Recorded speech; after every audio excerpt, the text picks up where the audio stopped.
Study hack with Mac channel में आप सभी का स्वागत है। जैसे कि प्रीवियस वीडियो में हम टॉपिक कर रहे थे, what do mean by the connection less services and connection oriented services. Connection less services, connection oriented services and data communication के बारे में लास्ट वीडियो में हमने थोड़ा सा इंट्रोडक्शन पार्ट देखा था। आज इसको हम वन बाय वन डिस्क्रिप्शन में पढ़ेंगे, पूरा डिस्क्राइब करेंगे। तो चलिए वीडियो को स्टार्ट करते हैं और देखते हैं first connection which is connection oriented services. Connection oriented services में क्या होता है? The connection oriented services is a network services.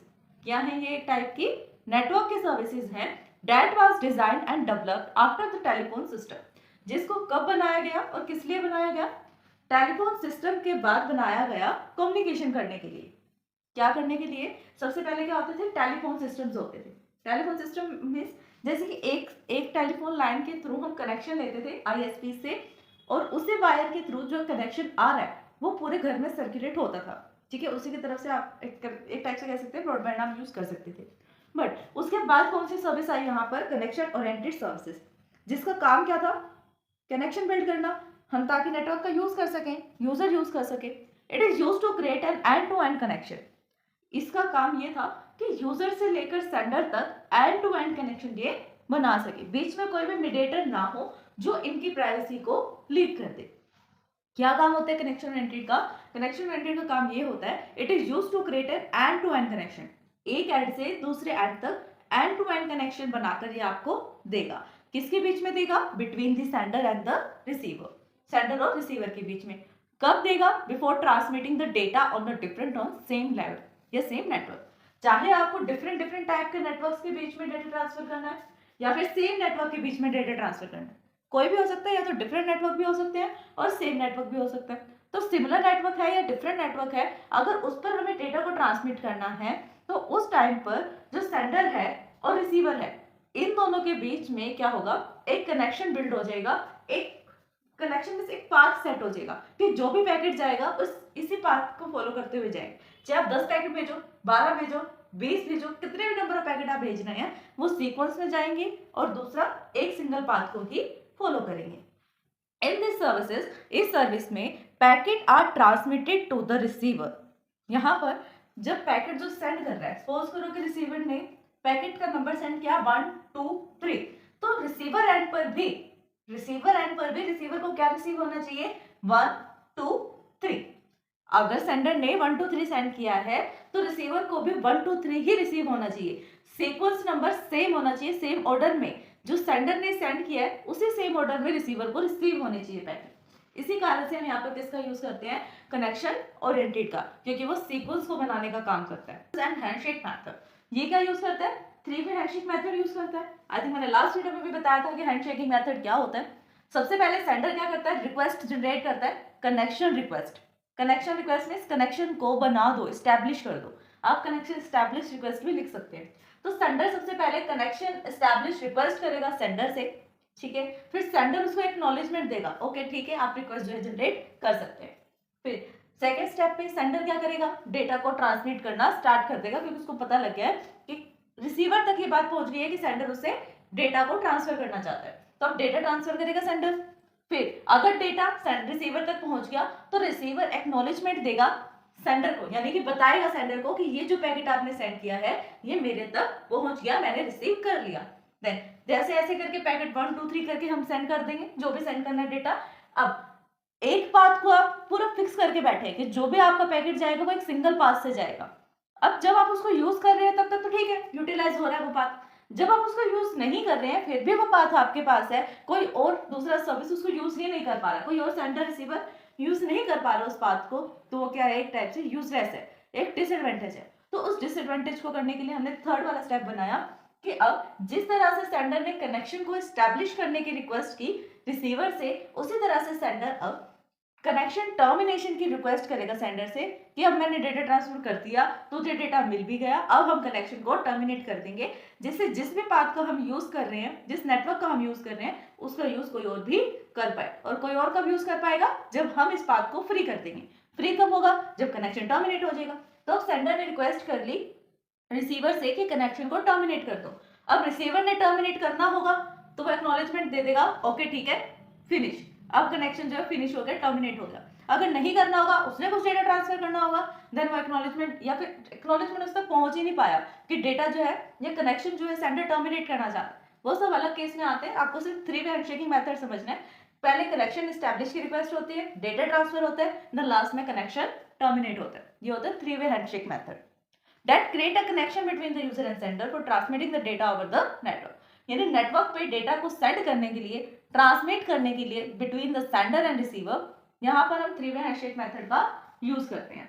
अब देखो, डेटा भेजने से पहले आपने रिक्वेस्ट की ना कि क्या हम कम्युनिकेट कर सकते हैं, हम डेटा ट्रांसफर कर सकते हैं। कौन सी रिक्वेस्ट की? इसलिए आपने कनेक्शन एस्टैब्लिश रिक्वेस्ट, यही रिक्वेस्ट की। तो आप डायरेक्टली तो डेटा नहीं भेज रहे ना, इसका मतलब ये तो नहीं है कि आपने डायरेक्टली मुंह उठाकर डेटा भेज दिया, रिसीवर रिसीव करे या ना करे आपकी कोई रिस्पॉन्सिबिलिटी नहीं है, ऐसा नहीं है। इसीलिए यहाँ पर पहले एस्टैब्लिश होती है रिक्वेस्ट, देन फिर डेटा ट्रांसफर होता है, जिससे एक प्राइवेसी और सिक्योरिटी बन जाती है, ऑथेंटिकेशन बन जाती है कि सही यूजर तक डेटा जा रहा है। Hence it is also known as a reliable services। Connection oriented services को हम रिलायबल सर्विसेज भी बोलते हैं। अब यहाँ पर ना आपको एक डायग्राम दिख रहा होगा, डायग्राम दिख रहा है, ये डायग्राम किसका है? कनेक्शन ओरिएंटेड का। कनेक्शन ओरिएंटेड का मीनिंग क्या होता है एक्चुअल में, वो यहाँ पर पूरा प्रोसेस बताया गया है। सबसे पहले देखिए, यहाँ पर एक डिवाइस है ए, है ना, डिवाइस ए है, एक एंड पे डिवाइस बी है। अब इस ए डिवाइस को बी एंड से हमें एंड टू एंड कनेक्ट करना है। क्या करना है?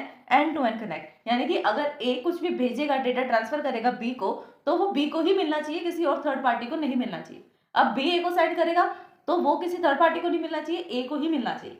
सेंडर रिसीवर जो अपनी पर्सनालिटी चेंज कर सकते हैं, कभी कोई नोट सेंडर बन जाए, कभी कोई नोट रिसीवर बन जाए। अभी यहाँ पर सेंडर डिवाइस कौन है? डिवाइस ए है, और रिसीवर कौन है?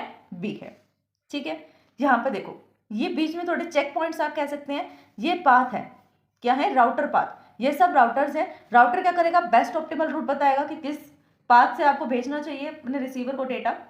अब ए है, ए वाले ने कौन सा पाथ चूज किया? ये वाला। अगर वो चाहता तो ये पाथ भी वो चूज कर सकता था, बट उसने ये चूज कर लिया।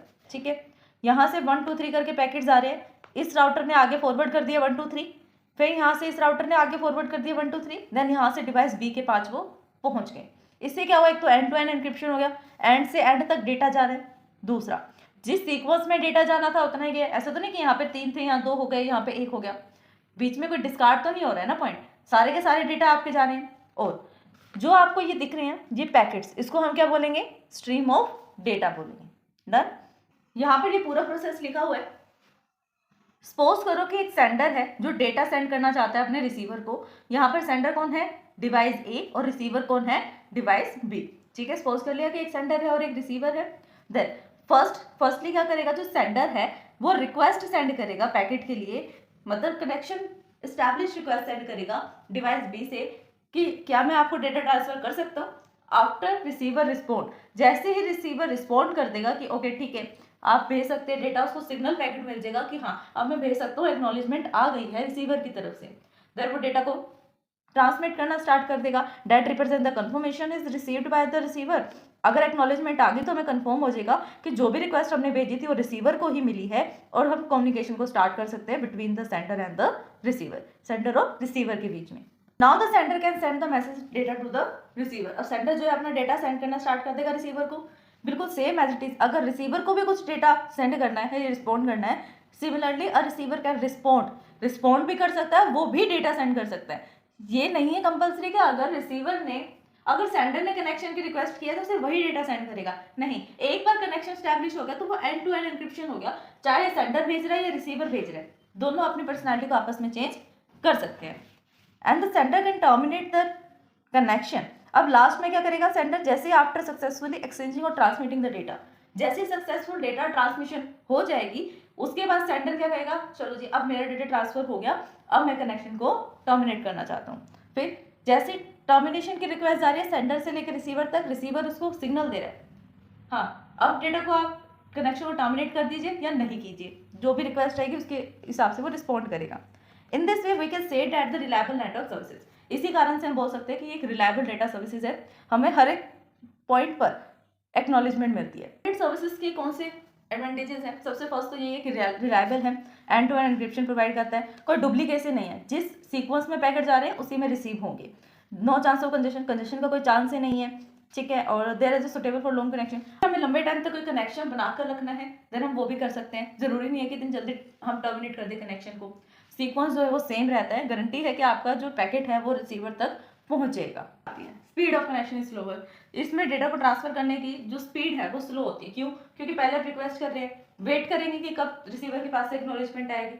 एक डेटा ट्रांसफर किया, फिर वेट किया रिसीवर के लिए कब रिक्वेस्ट आएगी एक्नॉलेजमेंट की, फिर आपने डेटा को टर्मिनेट करना है, उसके बाद भी आप रिसीवर पे डिपेंड कर रहे हैं कि उसकी एक्नॉलेजमेंट कब आएगी। तो इस पूरे प्रोसेस में टाइम कंज्यूम लगता है, ठीक है। In the case of network congestion on the router failure, या तो आपके नेटवर्क पे कंजेशन आ जाए या फिर राउटर फेल हो जाए, तो आपके पास कोई ऑल्टरनेट सॉल्यूशन नहीं बचता कि आप किसी और पाथ को चूज कर ले, क्योंकि सब पूरा सीक्वेंस पे बेस करता है। This allocation is resources slower mandatory before communication, यानी अगर हमें कम्युनिकेशन स्टार्ट करना है तो पहले हमें रिसीवर से एक्नॉलेजमेंट आना जरूरी है कि क्या हम कनेक्शन स्टैब्लिश कर दें। अगर रिसीवर ने मना कर दिया कनेक्शन स्टैब्लिश करने के लिए, तब अब कुछ भी नहीं हो सकता, फिर तो डेटा ट्रांसफर होगा ही, प्रोसेस ही नहीं स्टार्ट होगा।